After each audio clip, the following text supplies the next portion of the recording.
नमस्कार दोस्तों, स्वागत है आप सभी का एग्जाम आइडिया 2.0 पर। मैं हूं नीरज कुमार, आप हैं मेरे साथ में आज के इस खास सेशन में, जिसमें कि दोस्तों मैं आज आप लोगों को क्लास 10th के ज्योग्राफी यानी भूगोल के 6वें चैप्टर मानचित्र अध्ययन से कुछ ऐसे इम्पोर्टेंट प्रश्नों का अभ्यास कराने जा रहा हूं जो कि रेंडमली बोर्ड एग्जाम में पूछे जाते हैं।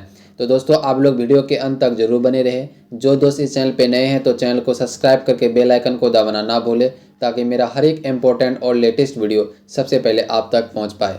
तो चलिए दोस्तों हम लोग क्वेश्चन की तरफ बढ़ते हैं। पहला क्वेश्चन है दोस्तों, पर्वतीय छायाकरण विधि में भू आकृतियों पर किस दिशा से प्रकाश पड़ने की कल्पना की जाती है।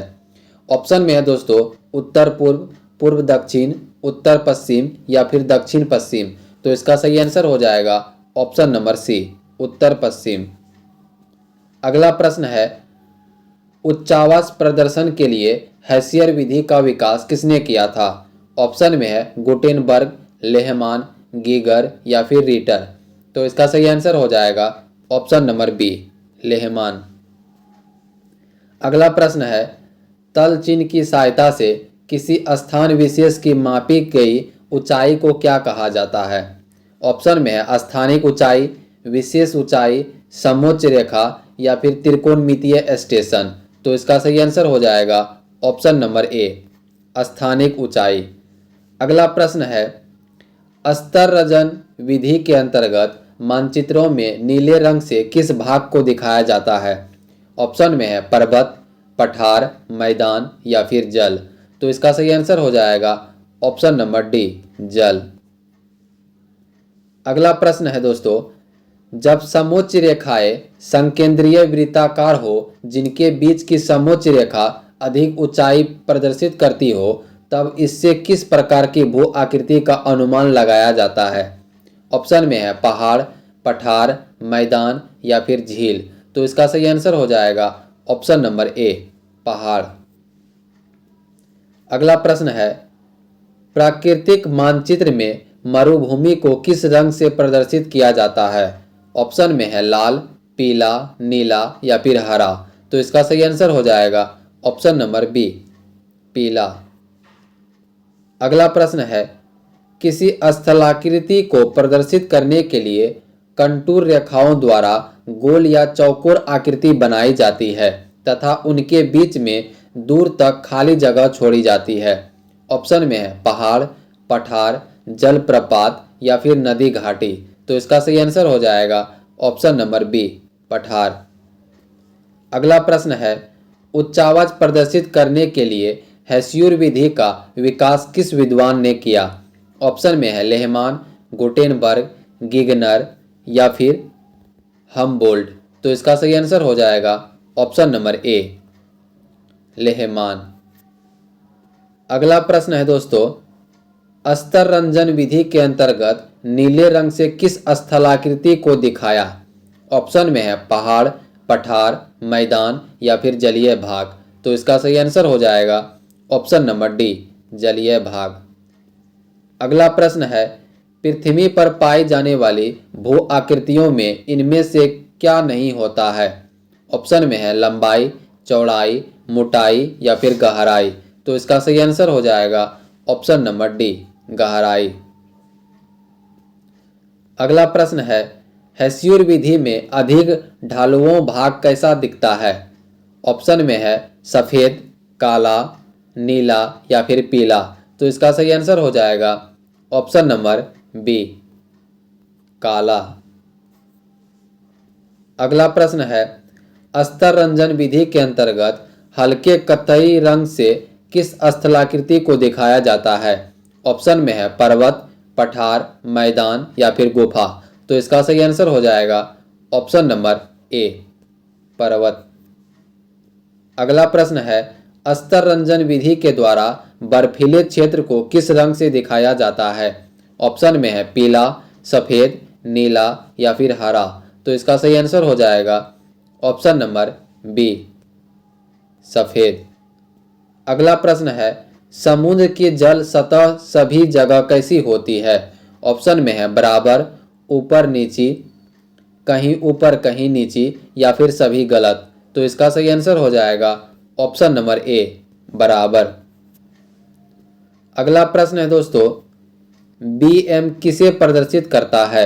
ऑप्शन में है स्थानिक ऊंचाई, तल चिन्ह या स्पॉट हाइट या फिर समोच्च रेखा। तो इसका सही आंसर हो जाएगा ऑप्शन नंबर बी, तल चिन्ह। अगला प्रश्न है, समोच्च रेखा द्वारा क्या प्रस्तुत किया जाता है? ऑप्शन में है आकृति रेखाएं, उच्चावाच प्रदर्शन, जल चिन्ह या फिर स्थानिक ऊंचाई। तो इसका सही आंसर हो जाएगा ऑप्शन नंबर बी, उच्चावाच प्रदर्शन। अगला प्रश्न है, इनमें उच्चावाच प्रदर्शन की सर्वोत्तम विधि कौन मानी जाती है? ऑप्शन में है पर्वतीय छाया, हेस्यूर, कंटूर या समोच्च रेखा या फिर अस्तर रंजन। तो इसका सही आंसर हो जाएगा ऑप्शन नंबर सी, कंटूर या समोच्च रेखा। अगला प्रश्न है, खड़ी ढाल को दिखाने समोच्च रेखाएं में कहाँ बनाई जाती है? ऑप्शन में है पास पास, दूर दूर या फिर इनमें से कोई नहीं। तो इसका सही आंसर हो जाएगा ऑप्शन नंबर डी, इनमें से कोई नहीं। अगला प्रश्न है, ऊपर नीचे यदि समोच्च रेखाएं दूर दूर बनाई जाती है तब इससे किस भू आकृति का प्रदर्शन होता है? ऑप्शन में है तीव्र ढाल, मंद ढाल, सीढ़ीनुमा ढाल या फिर अवतल ढाल। तो इसका सही आंसर हो जाएगा ऑप्शन नंबर बी, मंद ढाल। अगला प्रश्न है, पर्वतीय छायाकरण द्वारा उच्चावाच प्रदर्शित करने के लिए भू आकृतियों पर किस दिशा से प्रकाश पड़ने की कल्पना की जाती है? ऑप्शन में है उत्तर पश्चिम, उत्तर पूर्व, दक्षिण पश्चिम या फिर दक्षिण पूर्व। तो इसका सही आंसर हो जाएगा ऑप्शन नंबर ए, उत्तर पश्चिम। अगला प्रश्न है, पर्वतीय देशों के उच्चावाच को किस विधि द्वारा प्रभावशाली ढंग से दिखाया जाना अच्छा होता है? ऑप्शन में है तल चिन्ह, स्थानिक ऊंचाई, पर्वतीय छायाकरण या फिर हेस्यूर। तो इसका सही आंसर हो जाएगा ऑप्शन नंबर सी, पर्वतीय छायाकरण। अगला प्रश्न है, जब भूमि की ढाल को छोटी छोटी और सटी हुई रेखाओं से दिखाया जाता है तब उसे क्या कहा जाता है? ऑप्शन में अस्तर रंजन, छाया लेखन, हेस्यूर या फिर समोच्च रेखाएं। तो इसका सही आंसर हो जाएगा ऑप्शन नंबर सी, हेस्यूर। अगला प्रश्न है दोस्तों, आकार की समोच्च रेखाएं किस स्थलाकृति के प्रदर्शन के लिए खींची जाती है? ऑप्शन में है पठार, बाहुकूट, ज्वालामुखी या फिर झील। तो इसका सही आंसर हो जाएगा ऑप्शन नंबर बी, बाहुकूट। अगला प्रश्न है दोस्तों, छोटी महीन एवं खड़ित रेखाओं को ढाल की दिशा में खींचकर उच्चावाच प्रदर्शन की विधि को क्या कहा जाता है? ऑप्शन में अस्तर रंजन, पर्वतीय छायाकरण, हेस्यूर या फिर तल चिन्ह।